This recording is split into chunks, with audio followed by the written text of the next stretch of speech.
I'm hoping this session will prime you all for listening with more acuity and possibly critical judgment to a later event this afternoon. Because I think it's going to be highly relevant to many things he won't say. And I guarantee that. As I understand it, the guy who's interviewing, Cass Sunstein, is kind of connected to him. I mean, he's pretty good friends with Sheryl Sandberg, I believe, he and his wife. So it's kind of a little bit of a captive thing because Zuckerberg, John really doesn't let himself be in situations other than that. But that's not what we're here to discuss. So the session is about disinformation and particularly its impact on the U.S. political landscape and the 2020 the presidential election, which is kind of getting off the ground tonight, which is timely. First, let me just introduce who is sitting up here. Next to me is Alex Stamos, who was the chief security officer at Facebook and is the most senior person from Facebook who has left and is now willing to really tell it like it is, which is highly discouraged for ex-Facebook people. He's now the director of something called the Stanford Internet Observatory, which is actually very closely related to what his co-panelist does, Nate Persily, who's the director of the Stanford Cyber Policy Center, which is an overarching entity that includes the Internet Observatory. So these guys are kind of also compromised in that they're very connected, so they may not be as independent thinkers as they want to pretend. Nate is a law professor at Stanford, but their difference is he's a lawyer guy, a legal guy, and he's a security guy, an internet guy. So I'm going to start by because I've been following Facebook closely since September of 2006, I'm going to just give you some of my thinking, especially because initially I was supposed to be a panelist on this, and the moderator dropped out. Oh, by the way, Katie Harbath, who was said to be on this panel, dropped off yesterday because Facebook decided that they didn't want anyone from their company speaking here today except for Mark Zuckerberg, which is too bad. But anyway, so the first statement I was going to make is that technology is hacking our brains, and that is a serious challenge for the world. It goes way beyond the U.S. political system.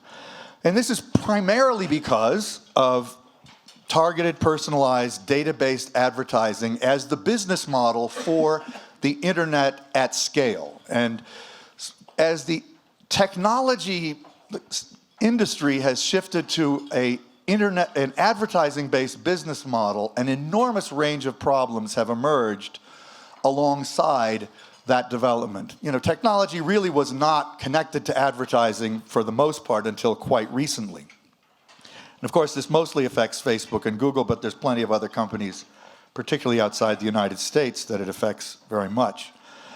But this attention economy that comes along with the ad model, unfortunately, as I mentioned at a session I did yesterday, prioritizes fear and anger. Fear and anger are the emotions that get you to do things, and what the internet model that these companies pursue asks is for you to do more things and to stay longer. For example, YouTube's current average use time is 1 hour because they have gotten so good at recommending things to you that you want or feel like you have to watch. So what are the consequences of this?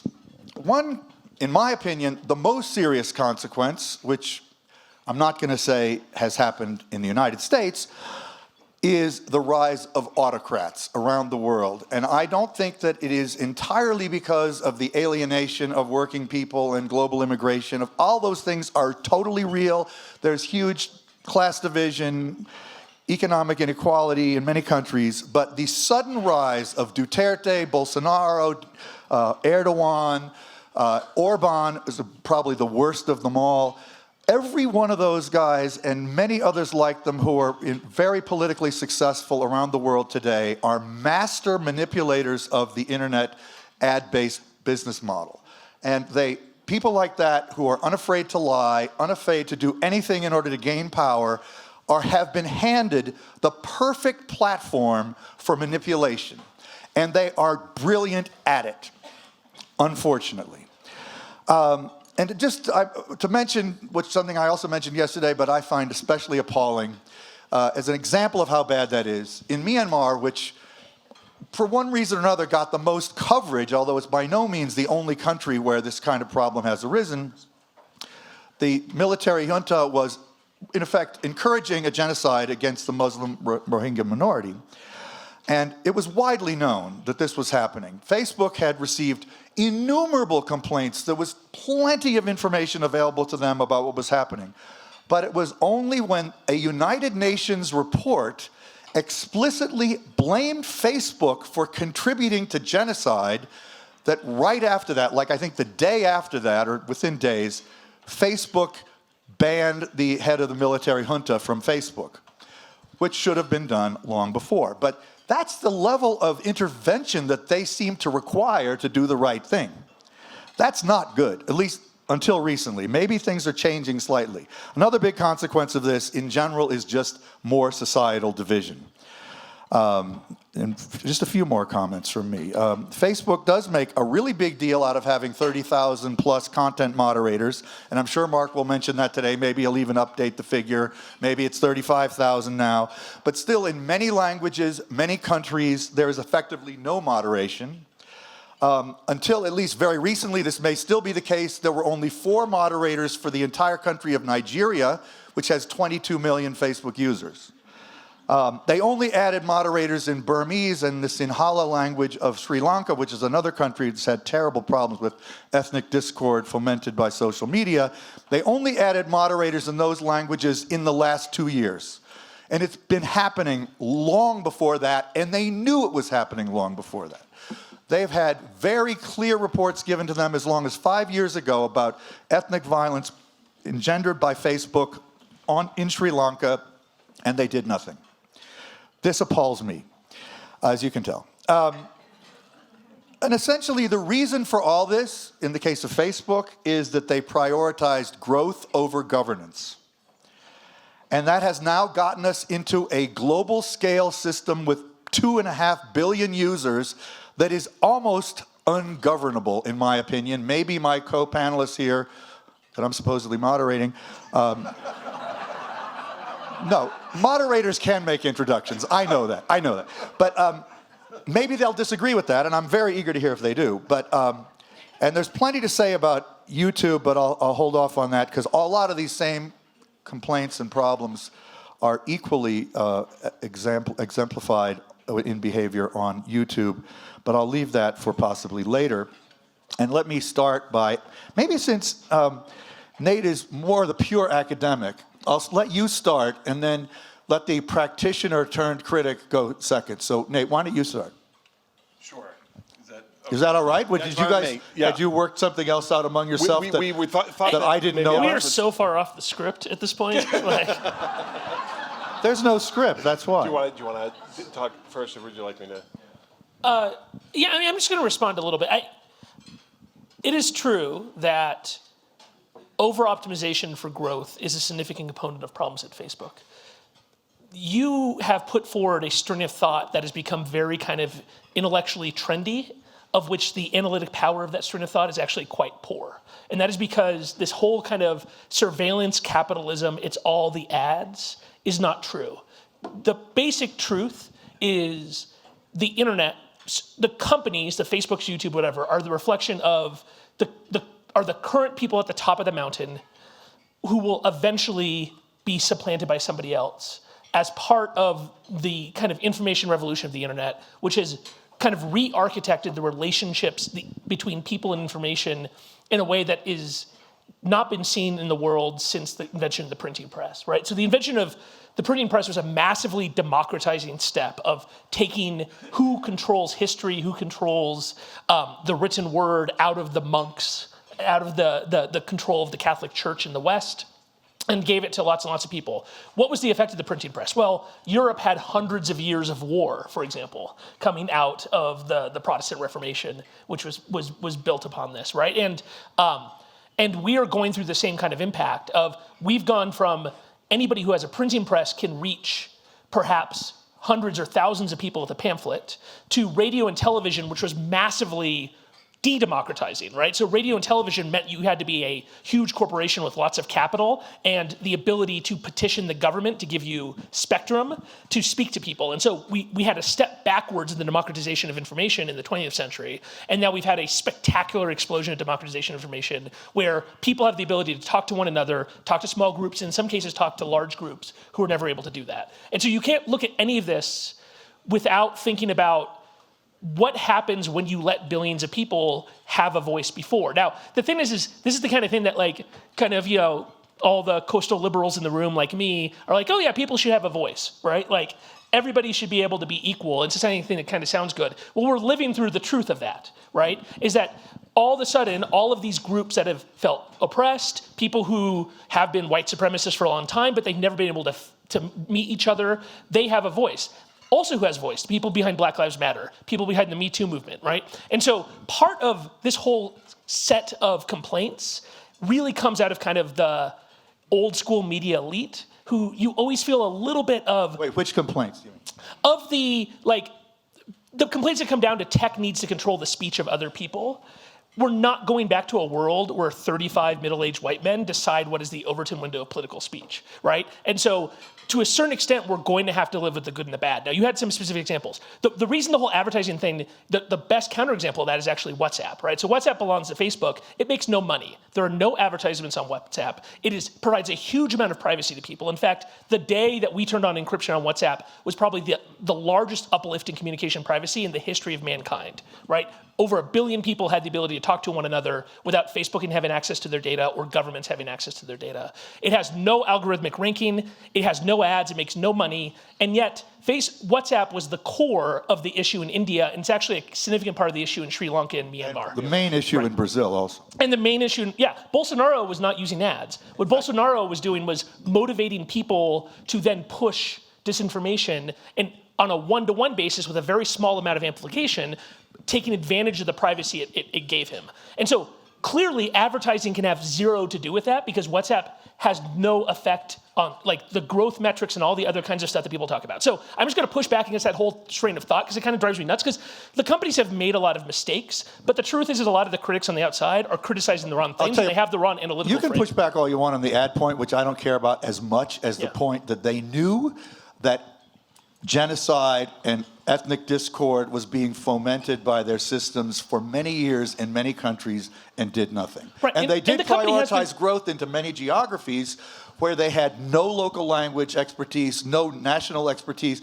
They just basically let people use it in every country, in every language, and just assumed, as you said, they had that philosophy. You attribute it to Eastern and Western coastal elites. Right. That was Mark Zuckerberg's philosophy. Yes, and I think it turns out that when you let people talk to one another, a lot of bad things happen. I'm going to push back on the Myanmar part. The genocide in Myanmar is a government-conducted genocide. They have deployed 50 to 75,000 troops to the north. They have built concentration camps. That genocide was happening no matter what. So when you have a Nobel Peace Prize winner who is tacitly supporting a genocide, there is a societal issue that is deeper than those people having cell phones, right? So I think the Myanmar thing is people are a little facile about putting it on Western tech companies instead of focusing on the fact that that is straight up a government genocide. And a place like with both Sri Lanka and Myanmar, places that have a long simmering ethnic tensions that have been to a certain extent unleashed by the fact that these people have communication. But in the Myanmar situation, actually, when I was at Facebook, we looked really deeply into this, and there's really two different issues. There's the organized kind of hateful aspect. You talk about the head of the military, there's a bunch of monks, a bunch of religious leaders who unfortunately are religious leaders who are calling for genocide, who have disproportionate voice. And so shutting them down is absolutely the right thing. The other problem in Myanmar is the Burmese-speaking population, something like 60, 70%, the majority population, has deep-seated racism towards the Rohingya. And so if you look at kind of just the things people say to one another, it's really horrible and it questions first off, most of those people don't believe there is a genocide. And it's not culturally acceptable there to talk about something bad happening in the North, right? And so that is a much deeper problem. And that's actually a really hard problem for a bunch of people in Silicon Valley to fix, right? Like, and there's a future where, okay, Facebook should just turn off Myanmar. And maybe that's what would actually be best for the shareholders. That would not save a single life because all of a sudden there'd just be WeChat and Weibo and Tencent, right? And TikTok. And TikTok, right. And so I think it's actually a really hard problem. And I'm going to just say you were a little bit flippant about putting it just as that UN panel, that a UN group whose part of their job was supposed to be monitoring this, that they're throwing it out on like, just because these people had Facebook pages, that is what caused tens of thousands of people to be deployed. I do want to segue to the US situation, but right. So you're basically saying that you don't really think Facebook was terribly culpable in overlooking enormous range of hate speech violations. That is not what I said, and you're putting words in my mouth. Well, David. but I'm just saying, that is not what I said. What is it that you're trying to diminish? What I'm saying is that you have to be these kinds of super broad sweeping statements always break down when you look at the individual issues, right? And when you look at the individual issues, they turn out to be very, very different.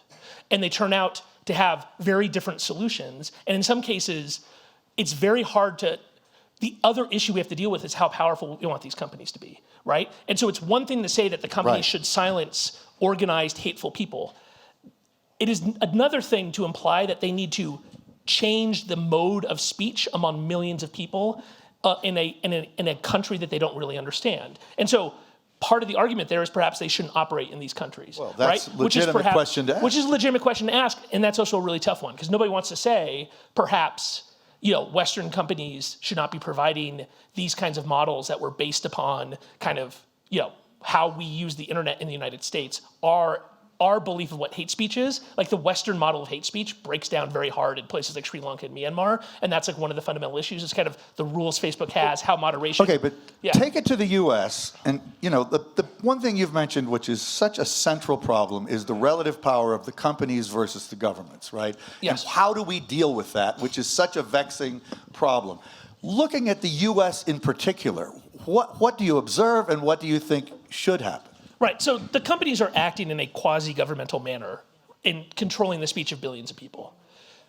This is also where a lot of kind of the New York, DC access of, especially people on the progressive side, are really confused about what their position is, because a lot of these positions come down to, I think Facebook is way too powerful, and I want that power to be used to squash my enemies. Right? And you can have one or the other, right? So at least conservatives, so I testified in Congress yesterday, and effectively a member of Congress was asking me like, how much does Facebook hate conservatives? Which is really not at all, right? But like, at least conservatives, while basing it upon like a bunch of anecdata, have a consistent through line of these companies should not be controlling speech. And I think that's actually a hard thing to try to decide is, if we want these problems solved, if you give somebody a responsibility to do something, you also give them the power to do so, right? They kind of implicitly give them the power to do so. And I think when it comes in the US and other this is different. I think this is different in places like Myanmar because you've got the government conducting stuff. And so the company has to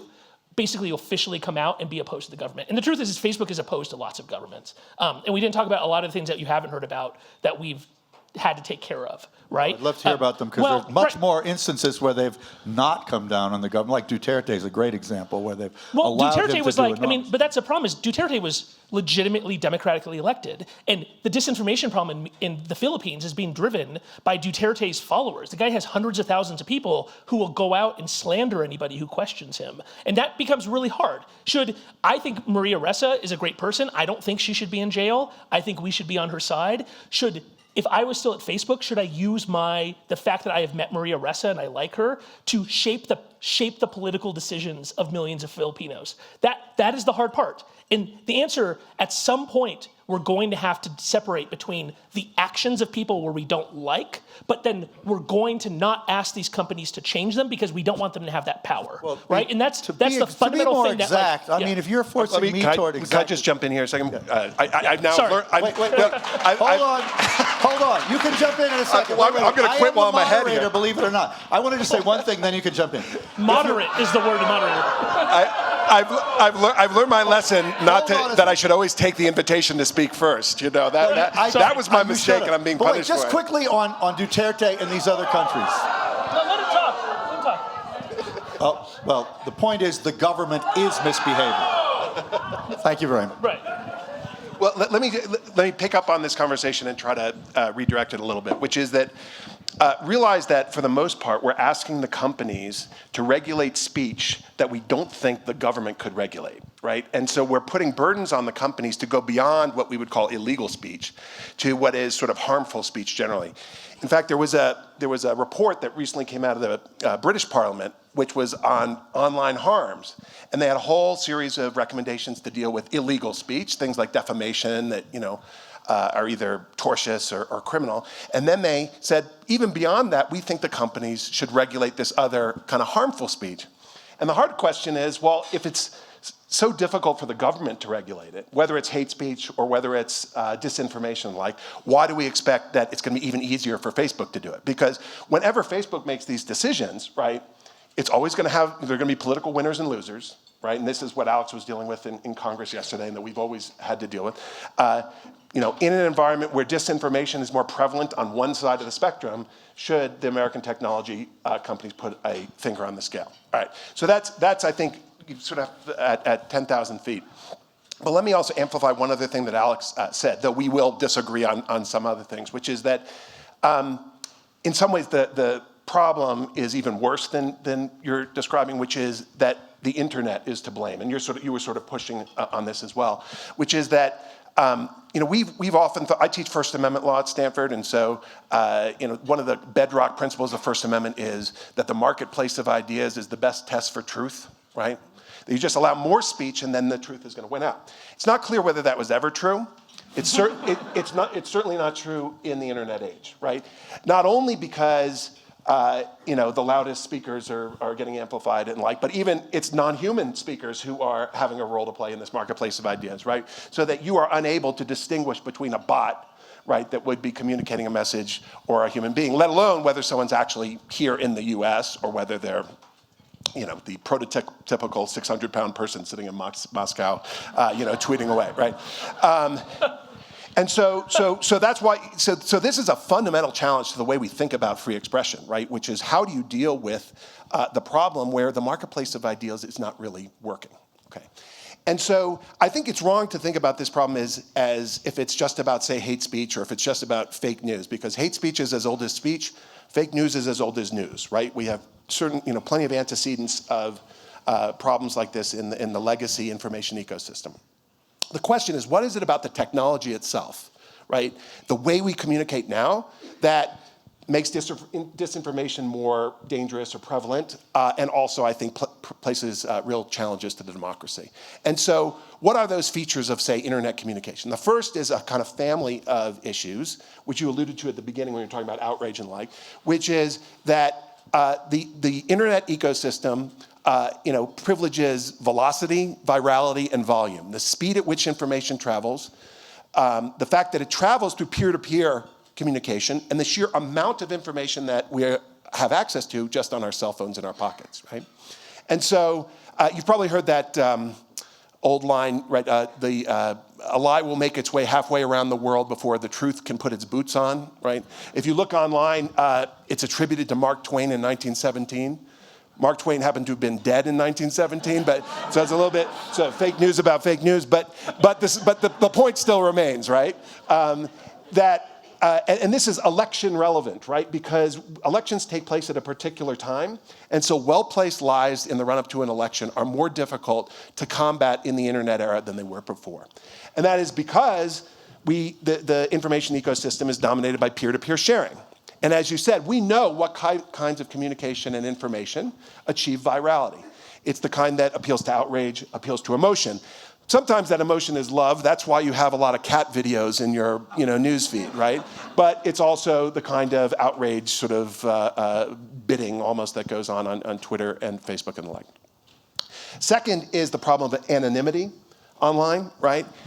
Anonymity is constitutionally protected, right? I teach cases to my First Amendment class, right, about how it's important that petition circulators not have to sign their name when their group of Jehovah's Witnesses was sort of advocating for a particular belief. In fact, right, the Publius wrote the Federalist Papers, right? You saw the play, so. We protect pseudonymity and anonymity in our constitutional tradition, but never before have anonymous speakers had the kind of megaphone that they have in the internet age. That brings us two problems, right? One is the hate speech problem online. Now, we are living in an age when hate speakers are willing to march in Charlottesville and be open, murderers in New Zealand, right? So it's not as if it's always going to be anonymous, but the darkest corners of the internet, right, provide havens for the kind of anonymous coalescing of hate speakers. The second problem, which is fostered by anonymity, is the bot problem, which I was talking about before, that we are actually unable to figure out if we're talking to a machine or if we're talking to a human being, right? And, roughly 10% of the accounts on Twitter in the US are bots. Roughly 40% of the accounts in Russia, I'm told, were bots. I think with Facebook, it might be... It's much lower for the IRA on Facebook. No, just the bots. I'm just talking about the bot activity. So, no, not Facebook. Did I say Twitter? I said Twitter, didn't I? Yeah. Yeah. I'm just saying, like... And Facebook is much lower. This is where you have to get, like, much more fine-grained, is different platforms have different kinds of bot problems. Right. And Facebook, Facebook explains how it takes down, through its filtering mechanisms, over 1 billion accounts every quarter, right? Over 2 billion, well, do I hear 3? So right, they take down lots of accounts. It's 250 a second. 250 accounts, right? And a lot of this is economic spam, right? That you have groups that are developing these accounts in order to flood, with advertisements and the like. Now, none of this is to say, the problems I was just describing, none of this is to take the responsibility away from the platforms because, as Alex said, Google and Facebook are in a position unrivaled since the Reformation, right? Maybe the Catholic Church, the pre-Reformation Catholic Church is the only sort of information mediator that would be comparable. And so their rules, right, their terms of service, their community guidelines are basically the rules of free speech for a lot of the world, right? And so who oversees those and what decisions go into that are quite important. Now, mind you, these are not, we talk about them as like the new public square, right? It's not as if these are unregulated free speech marketplaces. There are serious regulations that these companies impose on whether it's obscenity, nudity, hate, some stuff on hate speech, some on obviously intellectual property and the like, right? So there's considerable amount of regulation. The question is, should we add truth, right, and disinformation to those kinds of regulations, and do we want them to be the referees? Now, you guys have contributed to a report with some ideas of what we really should do. So please explain what you think should happen in the United States. Am I Pat Sajak or Vanna White in this? It looks like I'm Vanna. I want to get to audience. Why don't you tell them what they won, Pat? It's good. A new report. I want to get to audience questions and comments, but summarize the key points. Well, there's a lot in here. Yeah. And so this, just to be clear, the motivation behind this report, which is available outside, was a group of us at Stanford led by Mike McFaul, the former ambassador to Russia, and who leads the Freeman Spogli Institute where we work, said, look, there hasn't been a 9/11 report on the 2016 election, right? It doesn't look like there's going to be one anytime soon. And so let's try to write based on the public information that's out there, as well as, expertise that some of us have from being in the thick of things, let's come up with recommendations. And we came up with a series of recommendations. We talk about everything from improving voting machines to dealing with disinformation, political advertising, how you deal with the foreign media organizations, things like RT and Sputnik, these Russian media organizations, which pose really difficult problems under the First Amendment. Should the U.S. basically block these foreign media organizations from having access to the American electorate during elections? So there's a series of recommendations there. Yeah, to take a step back, one of the things we're trying to do with the report is, once again, one of the problems with the discussion about Russian interference is people just talk about, like, the Russians, right, is this one thing. There's really 4 different completely distinct Russian interventions in 2016. So there was the online social media campaign. This was mostly conducted by private groups like the Internet Research Agency that belonged to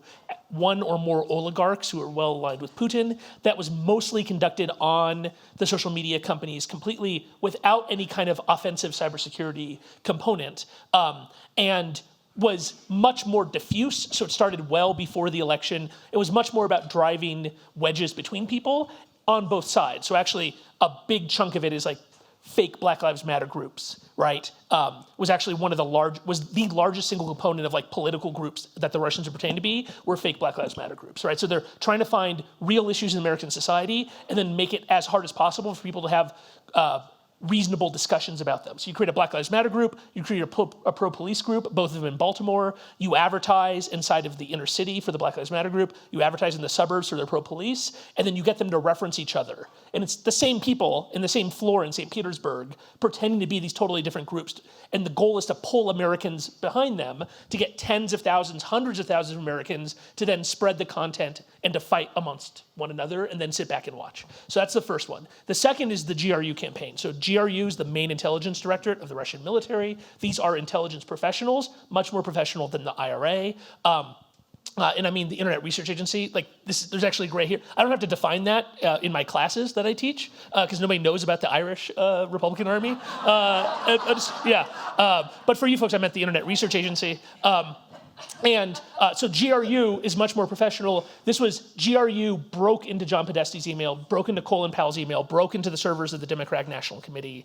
They have real offensive cybersecurity capability. They took tens of thousands of stolen documents. They looked at these documents and they said, what is the worst possible thing we can do to hurt Hillary Clinton? And they decided the worst thing we can do is try to convince Bernie voters that everything was stolen from her. So then they selectively leaked that information to journalists wrapped around, they didn't leak all of it. They selectively leaked the stuff that supported these ideas, and they were able to change the entire narrative. The victim of that was not social media, it was the mainstream media. It was the New York Times, it was the Washington Post, it was CNN, MSNBC, who went 24/7 on all of the Hillary email coverage and the like. The third was the direct attacks against election infrastructure. This is what we know the least about in the non-classified side. This is why we really needed a 9/11 commission with the ability to get clear data, because the US government has been very, very sketchy about sharing what they know about direct attacks against election infrastructure. A bunch of what we know, we only know because a woman named Reality Winner took a bunch of documents out of the NSA, hid them in her clothes, and snuck them out. She's in federal prison for that, but that's why we know some of the stuff we know now about those attacks. And then the fourth is the kind of overt campaign, RT, Sputnik, and the like.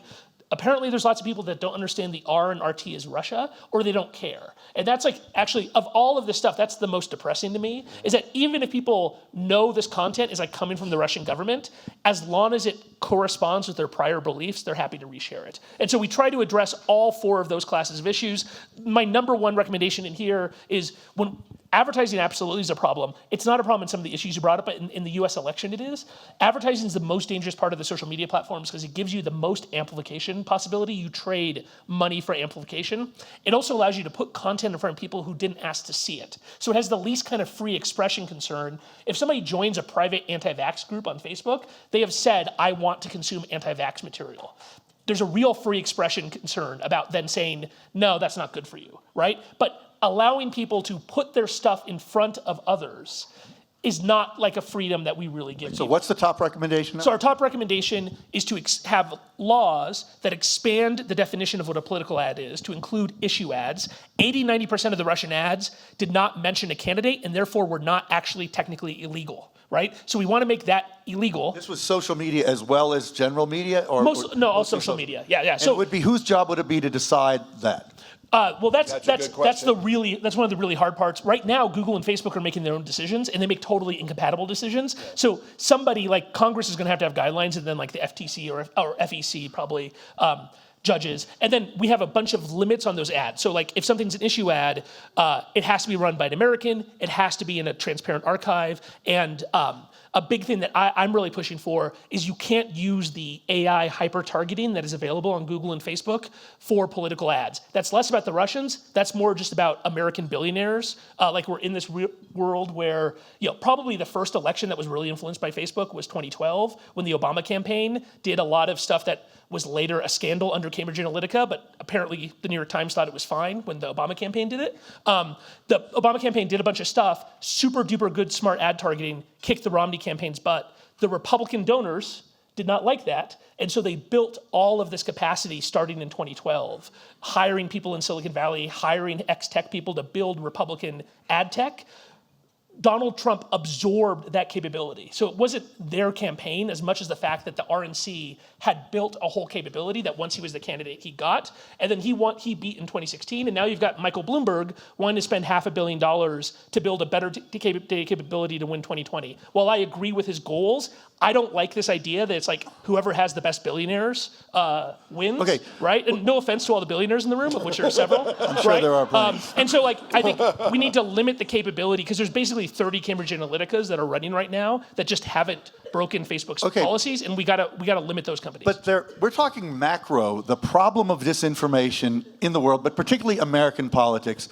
You've said one concrete thing, which is obviously a good idea, to label more ads as political ads that would not necessarily, but that's clearly not even close to enough to deal with the macro problem of disinformation in American politics. So are there other ideas that you have or know of that would potentially really move the needle for this upcoming election, which is only 16 months away? Or are we just kind of screwed? Well, so there's recommendations in here to the government, but also to the social media platforms, right? And so there is a lot that they have already done. I mean, people that you might not know all that Facebook, Twitter, and Google have done since 2016, where they're really throwing everything at the wall to see what sticks. And so, we have to understand that when we talk about going after disinformation, we are talking about deciding which speech is going to be prioritized when you open up your computer or your phone, right? And so we can't run away from that. Now, Facebook and Google make a decision about how to organize speech in your feeds no matter what, right? And so they're, I think, on the hook for the value judgments that go into that, right? And the question is, is their algorithm, are the search results going to prioritize the New York Times, say, over Alex Jones, right? And what is going to be the decision rule that makes that possible, where you don't just say it's what we disagree with or what we think is bad on some vague sense, right? And so they can delete the content. So look at the way that the different platforms dealt with the Nancy Pelosi video, right? YouTube took it down. Facebook left it up. But what they did is they said, we are going to reduce the reach of this video by 80% by basically making sure that it's not going to be the top thing that you see in your newsfeed. But we're going to keep it up. And for anyone who sees it, we're going to put related articles next to it that say it's not true. Okay? You can disagree. I mean, I think reasonable people can disagree as to whether YouTube or Facebook did the right thing there. But what Facebook was thinking is like, all right, what are we going to do for manipulated video for the next, 20, 50 years? So they can delete the content. They can disclose it, right? This is what they've done with the Nancy Pelosi video. But they also found, Facebook used to, when they went after disinformation, they would put a big disputed tag over something that had been fact-checked. I don't know if any of you saw this. What did they find out? Well, when you put a big red disputed flag over something on Facebook, people say, "Oh, that's interesting." It's like it led to greater engagement. It's like, oh my gosh, well, you don't want that, right? To some extent, it ends up being truth in advertising, but then it leads to greater engagement, right? And so now they've come up with this other scheme of related articles, right?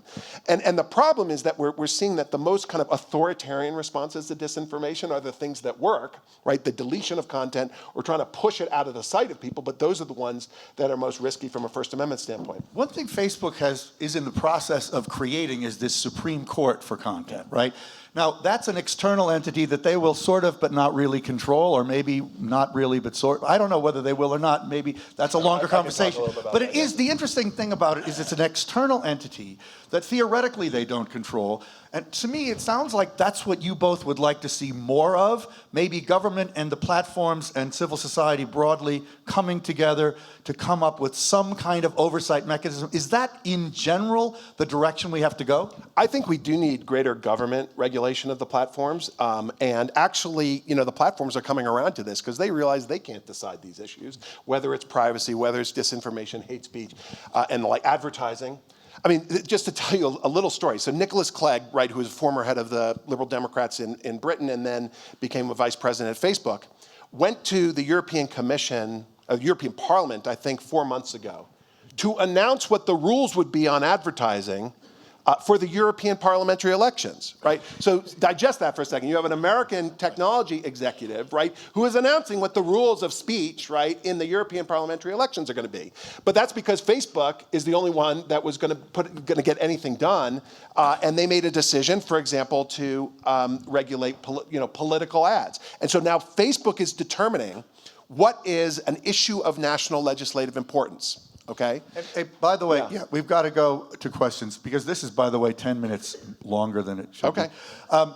They shouldn't make it so humongous if it's wrong. It's so big, I know. It's a very big number. This is in front. fake news. But one of the things we You got haven't downrank this hold on. clock. One of the things we haven't even discussed is the fact that Facebook itself is an autocracy, and basically there is no real accountability for that company, even in its own board of directors, which is a challenging aspect of the problem. That is what this, first of all, Zuckerberg this afternoon is going to talk about the Content Review Board. This is this idea of an outside body that will then handle appeals from internal content decisions, like if Alex Jones gets taken down, that he can then appeal. It is extremely difficult.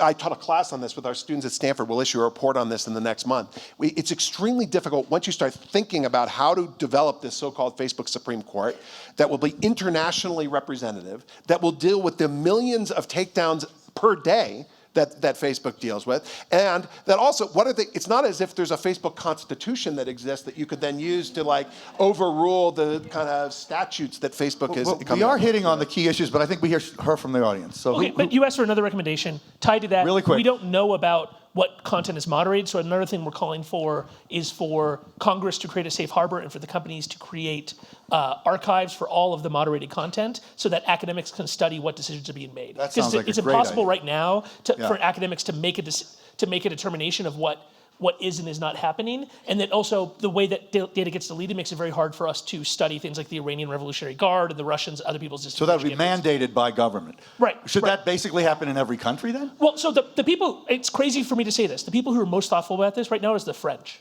right? So the French government has a really interesting proposal about the creation of self-regulatory regimes that Western democracies work with. One of the real problems with regulation is that most of the countries in the world are not free. We got to remember that, right? So when we think about our Eurocentric, American-centric regulatory framework, we have to be really careful creating precedents that means very different things in Turkey, in Vietnam, even in democracies like India, where you don't have free speech as a basic constitutional right like we do. And so the French have an idea of a model, a multi-stakeholder model, where democracies participate in the net would require a bunch of things that you could then keep the autocracies from trying to manipulate. It is a huge problem, 190 countries, one system. But okay, who's got a comment or a question? I see a hand right there. Could we get the mic? And identify yourself, please. Unfortunately, we've only got 6 minutes, but... Okay, I'll be quick. My name is Joyce, and I was wondering, going back to surveillance capitalism, and the whole idea of research around behavioral modification, and it's a pretty sophisticated setup. And I don't worry about our age, I don't worry about our children's age, but when you look at all these, our grandchildren's 4-year-olds are on the internet, are on the computer all the time, and I think that's the biggest worry for me are that generation. You mean the children, yeah. So I'll just say one thing. There's a lot of quantitative social science research that shows most of the fake news problem is a baby boomer problem, right, actually. Yeah. So that it goes the opposite way, that it's people that grew up in the Walter Cronkite era who are having trouble. Who fall for it, you mean? Who fall for it, and forward it. And forward it way more. There are there's an interesting story as to why that happens, as to whether some of it, there's a technological reason for this, which has to do with the number of friends that older people have on Facebook, so that the demotion algorithm doesn't actually get at that, but also it is people who are new to the internet who are more likely to trust the There's a bigger information. issue here, which is that the regulations around the kids' use of the internet is actually kind of a disaster, and that effectively there's one law that basically says it's almost impossible to service anybody under 13, and over 13 you're an adult. And it's ridiculous because all you have is then parents letting kids under 13 lie about their age. And so we need to have a legal framework by which we treat people of different ages of the companies having different levels of responsibility, and not just having this hard line. There's people who are talking about making this worse by just raising that hard line to 16, which just means every 13 to 16-year-old puts in 1901 as their birth date, right? And we end up with all these 118-year-olds on the internet. Right. Okay, over here. Yeah, just a quick comment. I'm a district judge in LA, so I sort of practice in the First Amendment world. And, it seems to me we're dealing with the marketplace of ideas versus the fact that propaganda kills. And I just would like your opinion about whether you think that the sort of new social media model we have now presents an existential threat to our democracy. So let's sort of see at what level this discussion really belongs. And the other thing is, what do you do in a situation where, when you read that 20% of Americans or some number around that, they don't understand cause and effect. They don't know if they went to a public or private school. And don't we need to sort of take it down in terms of basic issues about education, maybe fund public television 24 hours a day so we have competing news cycles, and just sort of work on core issues? Let me just summarize the question and ask you both to quickly answer, because it's a great question, the existential threat one. Can this problem be solved? Both of you, very quickly. No. It can't. Alex, what do you think? Cannot be solved. It can be managed, right? Because Can it be sufficiently addressed that democracy will survive? How about that? Yes. Yes, you can look back and find New York Times articles about how radio and television and everything else is destroying democracy. Our society adapts. And that's the benefit of it's an old person problem, is that young people are already adapting to this kind of multipolar media universe in which they have to be less trustworthy of the things they see. So I think in the long run, our democracy will be stronger because, again, Me Too, Black Lives Matter, these were things that were happening in the 80s. But because there are a handful of gatekeepers who did not represent those equities, they did not happen. And so I think we're going to take the good with the bad, and I think we're going to adjust as a society. We're going to survive. The global context, though, is what really is different here, right? Which, yes, there's prior, times of disinformation and the like, but thinking about how you have new international structures that are not, simply for-profit companies that are going to be regulating the speech marketplace is the key question. So we need those, are you yes, saying? well, and then how do you, the whole idea of globalization is politically polarizing right now. So if you start thinking about international organizations that are going to be setting the rules for political speech around the world, right, that has a particular political and valence. It's not going to do anything. We're moving to a internet cold war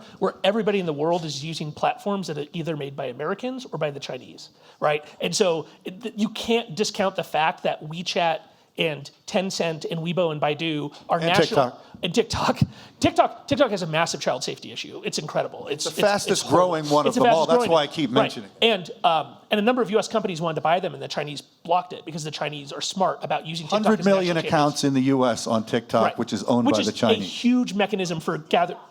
It's a short video social media platform that's primarily used by young teenagers. Any young teenager knows all about it. It will make no sense to anybody in this room, and it is a massive intelligence gathering operation by the Ministry of State Security. And in some countries, it has already been specifically identified as a political manipulation vector. So it is not just something that kids play around with. But let's go to one or two more audience. So in our observatory, this is why we're mostly focusing on non-Western nations, because everybody's looking in the US and Europe. Like Taiwan, January 2020 is going to be a crazy online election for this kind of stuff. It's not a 50-minute topic. No. Okay, let's go way back there. Okay, is there a mic? Oh, do you have the mic? No, over. Yeah, this guy, right, okay. We've only got time for this last question, unfortunately, or comment. Hi, my question is about a comment Alex made briefly about what we know on the non-classified side about interference and so on.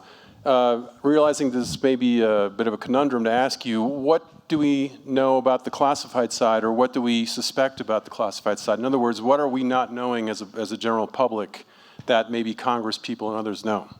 So again, what I would like to see Congress to do is I'd like them to set up right now, before we know what happens in 2020, there should be a commission set up that is monitoring what is happening and does a report within 6 months of the 2020 election, no matter what the outcome is, because there will be things we can do better. The things we don't know right now. So one thing that came out in the Mueller report, so I can talk about it now without violating ECPA, is in the Mueller report, there's a footnote about how the Russians reached out to people who were part of US activist groups to try to recruit them to push Russian propaganda, even though they're Americans. They even reached out to the family members of people whose children were killed by police officers, right? To try to get them to create content for their fake Black Lives Matter groups. Like the amount of Russian, inserting themselves into our society. It's all the stuff the KGB used to do in the 60s, but they don't have to land people here anymore to go infiltrate some student communist group. They can do it from 4,000 miles away. And so we don't know about that, and we really don't know about them breaking into the elections. That's what's been really secretive, and it's leaked out bit by bit. And I think what's going on is the government doesn't want to talk about it because they don't want people to think the elections are rigged, but it becomes a self-fulfilling prophecy if we don't feel like they're being honest to them. We have a ton of recommendations in here about how to improve election security at the federal level. We have a real problem of 10,000 different election authorities running our elections, and so we don't really know what's going on. Sorry? Why would it be classified, though, and I know you're not with the government, why would it be classified, the information about Russians reaching out to family members? So that wasn't classified, but that was like not revealed until it was in the Mueller report. Okay, That's not the classified unfortunately, part. we're I'm out of saying time. I think there's a bunch of investigative stuff that hasn't come out of the FBI This yet. is a really important conversation. I think we've touched on a lot of really important issues. So I think it's also very, very valuable to all of us that their report exists. You can take it outside. We all have to continue this conversation as a nation and as a world. So thank you all for being here.